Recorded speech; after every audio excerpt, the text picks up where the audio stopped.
और इमरान खान आज भी हमारे वजीर आजम हैं।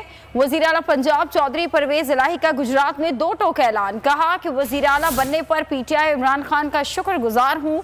वजारत आला का मनसब संभालने के बाद आबाई इलाके पहुँचने पर शानदार इस्तकबाल किया गया।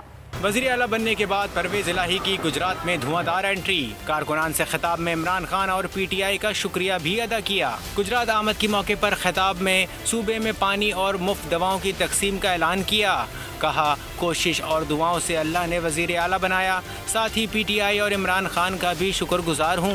परवेज इलाही का कहना था कि इमरान खान आज भी हमारे वज़ीर आज़म हैं। खान साहब के 2 सितंबर को गुजरात आने का भी ऐलान किया। वज़ीर आला पंजाब चौधरी परवेज इलाही का गुजरात को डिवीजन बनाने का भी ऐलान। कहा, गुजरात में जच्चा और बच्चा के लिए अस्पताल और इंजीनियरिंग यूनिवर्सिटी बनाएंगे। अल्लाह ने चाहा तो बहुत बड़ा कैंसर अस्पताल भी बनाएंगे। इस मौके पर ढोल की थाप पर कारकुनों ने रक्स भी किया।